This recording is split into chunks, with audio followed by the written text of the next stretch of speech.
O publicitário sempre está embaixo dos holofotes, né, no dia a dia. E quando você perde o sobrenome no cartão de visita, é difícil para o ser humano, diferentemente de outras profissões, que eu acho que é difícil também, mas não tão difícil como o publicitário. A gente vive num glamour, né? Exatamente. Sempre né? E quando você perde esse glamour, não é fácil você conviver.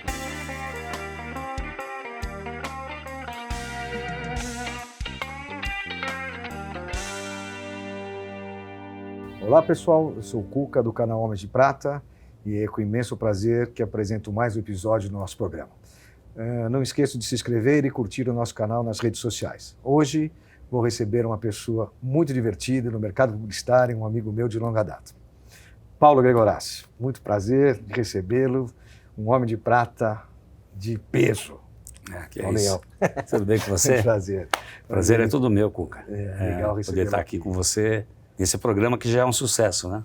Graças a Deus, devagarinho nós estamos indo. Já atingimos mais de 100 mil visualizações, devagarinho a gente está chegando lá. Muito bom. Paulinho, me fala uma coisa, você é um publicitário, você é formado em publicidade, mas de onde que você vem? Qual que é a sua formação profissional? Não, eu me formei em turismo, não tem nada a ver com publicidade. Porém, quando eu me formei em turismo, eu já estava atuando. Em 72 eu entrei na Mauro Salles como auxiliar de mídia e nesse período eu comecei a cursar o turismo. Mas, na realidade, o meu negócio era a propaganda mesmo. E o turismo só ficou para cumprir e ter um diploma. Mas toda a minha carreira foi na propaganda. Quais foram os seus maiores desafios nesse período da sua carreira que você saiu do turismo para ir para a publicidade? Ao longo dos 47 anos, eu acho que eu tive alguns desafios importantes. Acho que o primeiro foi no início dos anos 80, em 81, eu fui talvez o mais novo diretor de mídia de uma multinacional. Com 25 anos eu assumi a direção de mídia da Léo Bonetti. Ali foi, acho que, o primeiro maior desafio da minha carreira, depois de 9 anos, desde o início. O segundo desafio, eu acho que foi quando eu fui para o outro lado da mesa, né? Em 1999, eu recebi um convite da Editora Globo para ser o diretor executivo de marketing comercial. E nesse período, para mim era um desafio ir para o outro lado, né? Eu que vivi sempre do lado de agência. E eu acho que durante 2 anos e meio a gente fez um bom trabalho na editora, foi muito gratificante e eu acho que aí foi o segundo desafio. E o terceiro desafio, que foi praticamente o último da carreira, foi quando eu assumi a W Brasil como diretor de negócios em 2005. Fiz uma carreira interessante na W Brasil, porque eu passei a ser co-presidente, depois presidente, sócio, e veio aí o grande desafio de fazer a fusão com a Macan. Ali para mim foi realmente o desafio maior, porque fazer uma fusão no mercado publicitário no Brasil, depois de algumas fusões que não deram certo, era muito difícil, até em se tratando de 2 culturas totalmente diferentes, né? Uma cultura da Macan e a cultura da Brasil, que era totalmente oposta. E a gente conseguiu vencer esse desafio com um grande sucesso ao longo de 7 anos.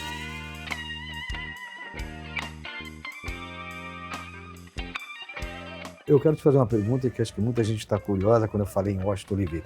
Como é que é você trabalhar com um gênio como ele? Eu te considero um gênio por trabalhar com um gênio. Conta um pouquinho dessa relação, que não deve ser fácil, né? Poucas pessoas têm essa habilidade que eu acho que você teve nesses últimos anos. Antes de 2005, eu conheci o Washington porque ele foi minha agência quando eu estava na Editora Globo.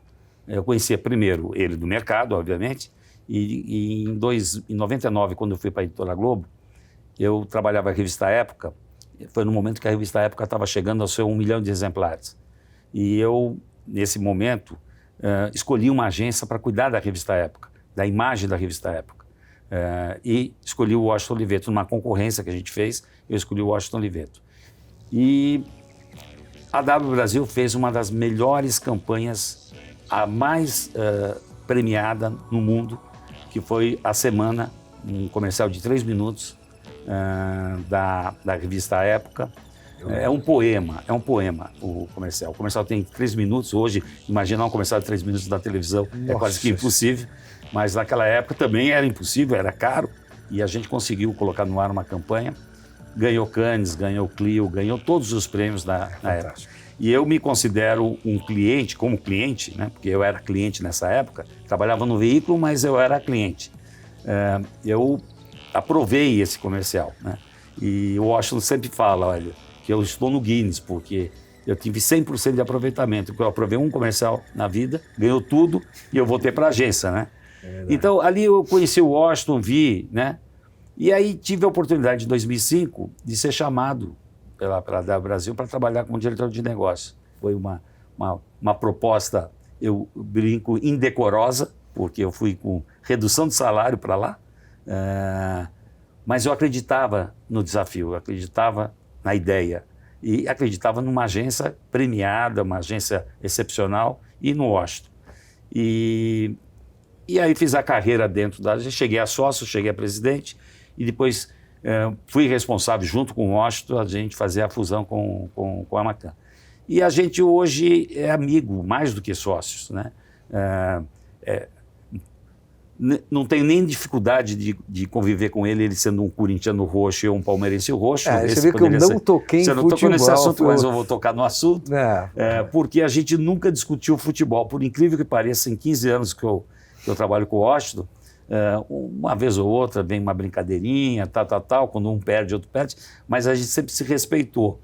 Mas é isso, acho que foi muito, muito legal. Acho que foi o maior desafio realmente que aconteceu na minha carreira e ele foi exitoso, né? No final, legal. Foi um sucesso absoluto. E nesses últimos 10 anos, você como publicitário, passando por grandes agências, o que você entendeu como a maior mudança nesse período? Eu acho que essa mudança, a entrada do digital foi uma coisa essencial que ocorreu no início dos anos 2000, mas acelerou muito depois de 2010, né? Então hoje o digital é uma realidade e ela mudou toda a configuração do mercado publicitário, né? Hoje a gente sente que o trabalho que você desenvolve, ele tem que ser extremamente integrado, está muito calcado em tecnologia e dados. Hoje todo e qualquer trabalho de comunicação está baseado em tecnologia e dados. Com certeza. E todo aquele romantismo do passado, das agências, que 90% da concentração estava na criação, hoje não existe isso, né? Infelizmente, né? Por um lado a gente perdeu, ganhamos em eficiência e perdemos um pouco esse romantismo do lado criativo, né? Não que não exista, mas hoje ele não é prioritário como era no passado. O marketing mudou, né? Você pode totalmente com essas tecnologias. E você, por ser um homem de prata, você se adaptou bem a essas tecnologias? Como é que você tem um encontro da garotada que está na agência, você que é um gestor, como é que foi essa adaptação, tecnologia no meio? Como gestor, obviamente, você tendo uma equipe competente, você consegue desenvolver um trabalho muito interessante. Mas é uma mudança muito radical, né? Hoje é uma mudança que, para você acompanhar essa mudança, não é fácil. A gente conseguiu fazer isso, principalmente na W Macan, nesses últimos 8 anos, com muita primazia. A gente conseguiu fazer essa mudança e hoje, inclusive, a própria agência passa por um momento bom ainda de resultados, mas não é fácil. Isso aí é uma adaptação, porque é muito veloz, a realidade é muito, muito rápida. As coisas mudam muito rapidamente. Todo dia tem uma coisa nova. E como é que você vê assim, falando em mídia, como você é um profissional de mídia, os grandes veículos que tinham o monopólio dos investimentos, e hoje com essas redes sociais todas aparecendo e cada um pegando o seu pedaço, como é que você vê isso nesse mundão nosso publicitário? E essa agência mesmo, a W e as outras grandes, né, que nós temos hoje. Os veículos acho que tiveram que se adaptar a esse novo momento, né? A gente está vendo transformações aí, de grandes transformações que estão ocorrendo agora nesses últimos meses, quando você considera o veículo mais importante hoje, que é a Rede Globo, tentando integrar todas as suas plataformas de trabalho, né? É uma hora, mas não tem aquela força que tinha antes, ou você encara? Não, eu acho que ainda continua forte. Óbvio que o mercado mudou, né? A configuração do mercado mudou. Hoje você tem que brigar por conteúdo, né? Não interessa em que plataforma, se é no papel ou se é no digital. A marca fica, mas vai para Exatamente. Eu acho que as empresas talvez as empresas de mídia impressa viram muito tarde essa transformação. Eu acho que lá no início dos anos 2000, se a mídia impressa tivesse abraçado o digital e andado lado a lado com o digital... Ficou muito queda de braço. Uma queda de braço. E isso prejudicou o desenvolvimento da mídia impressa. Hoje, você pega a participação das empresas de mídia impressa no bolo da propaganda, é muito pequena. E o que aconteceu com a Editora Abril, né? Exatamente. O fim, né? Triste. O segundo maior veículo de comunicação do Brasil, da América Latina, praticamente, né, ficou restrito a 2 títulos. Né? 2 títulos. Então, infelizmente, o caso específico da mídia impressa, acho que esse foi o cenário. Agora, os outros estão tentando se reinventar dentro desse novo processo. Né? Então, a integração das plataformas, sem dúvida, vai ser o futuro do negócio. É isso que eu ia te perguntar agora. E o futuro ser... Sem dúvida. Né? Totalmente digital. Acho que os movimentos que os veículos de comunicação estão fazendo é com esse objetivo. Né? Veja o que a gente está fazendo aqui. Né? Querendo ou não, a gente está trabalhando nas redes sociais com um veículo segmentado, um nicho de mercado diferente, que até então não era olhado dessa maneira. Perfeito. E agora eu queria saber o seguinte, o cenário do futuro para a sua atividade que você pretende agora? Bom, depois de 47 anos, Cuca... Você assim, um plano vai para 20 anos, como é que você imagina? Não, eu acho que tem uma coisa importante. Eu procurei desenvolver um planejamento da minha carreira. Aos 40 anos de idade, eu procurei estabelecer um processo de trabalhar mais 10 anos, dos 40 aos 50 anos de idade. Não que eu quisesse parar com 50. Né? Eu queria era estar pronto para parar com 50. E para você, no mercado publicitário, poder estar pronto para parar, você tem que ter fazer um trabalho financeiro, né? Planejamento financeiro da sua carreira e um ponto de vista psicológico também, porque o publicitário sempre está embaixo dos holofotes, né? No dia a dia. E quando você perde o sobrenome no cartão de visita, é difícil para o ser humano, diferentemente de outras profissões, que eu acho que é difícil também, mas não tão difícil como o publicitário. A gente vive num glamour, né? Exatamente. Sempre né? nos holofotes. E quando você perde esse glamour, não é fácil você conviver. E o telefone não toca, né? Exatamente, não toca. E quando você está com um belo sobrenome no cartão, sem dúvida que o telefone toca toda hora. Então eu procurei fazer nos 40 aos 50 anos esse tipo de planejamento. E felizmente o maior desafio da minha carreira aconteceu aos 50 anos, quando eu estava me preparando para parar o surgimento da W Brasil na minha vida. E depois disso veio o W Macan e eu estou com 65 anos de idade e, e parei o ano passado, né? Parei em junho do ano passado. Não que eu parei definitivamente, né?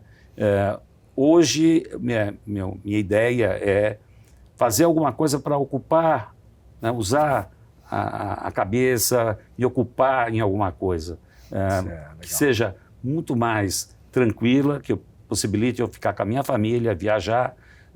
Eu tive, você sabe disso, um acidente sério em 2015, caí do cavalo lá no Colorado, né? E isso fez com que eu repensasse muitas coisas na minha vida pessoal e na minha carreira. Né? Fundamental. Inclusive o programa é muito baseado nisso, né? De como eu consigo conectar esse pessoal que me cercou durante a vida, que no momento como você vai apagando os holofotes, você vai deixando de ser o dono de agência, vai deixando de estar no mercado, e quando você vê como é que você está sozinho.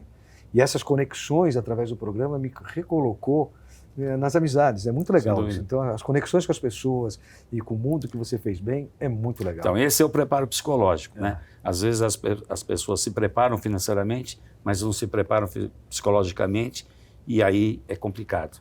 Né? Eu acho que tem que ter esse trabalho, e financeiramente também é importante. Né? Como é que você fez, fazendo uma parte sobre financeira? Eu acho que... Não precisa falar dos milhões, não, nada disso. Nada disso. Não, eu, na realidade, eu pus, aos 40 anos de idade, eu pus na cabeça que eu queria até aos 50 tanto. Foi uma coisa da minha cabeça. E persegui esse montante que me possibilitava parar aos 50, né? E cheguei nos 65. Então, mas essa preparação me deu muita eu tive sucesso nessa preparação porque é fundamental para você ter a cabeça boa, para poder hoje ter condições de ficar com a família, sem nenhuma pressão, de uma necessidade de voltar a trabalhar para se ocupar. Isso é legal, mas não que você precisa necessariamente e poder ter que aceitar alguma coisa que você não se sente feliz fazer, né? Fala um pouquinho para os homens de prata, o que você recomenda? Dá uma mensagem para eles que você acha que... Eu acho que o que a gente precisa nessa faixa de idade nossa é ter esperança. E a esperança, eu acho que ela não é só calcada na economia, na política, a esperança de viver, a esperança do seu, né, do seu íntimo, né? Eu acho que se preparando para isso, vivendo com a família, bem com a família, podendo viajar, podendo descansar, podendo se utilizar de coisas, de ocupações pontuais, eu acho que isso seria o ideal para você poder ter um prolongamento da vida, né? E desse relacionamento, porque também não adianta você cuidar da sua saúde e se isolar, né? Então, eu acho que você tem que ter esse relacionamento com os amigos, tem que estar sempre com os amigos. Para mim, a amizade, depois da família, a amizade é fundamental para que a gente possa poder viver muito tempo aí. Legal, Paulinho. Gente, eu tive o imenso prazer de conversar com o Paulo Gregorassi, esse cara incrível do mercado publicitário, um amigão palmeirense, mas que espero que vocês tenham gostado. Não esqueçam de entrar no nosso YouTube, curtir e se inscrever no canal e nas outras redes sociais também. Homens de Prata, uma geração de valor.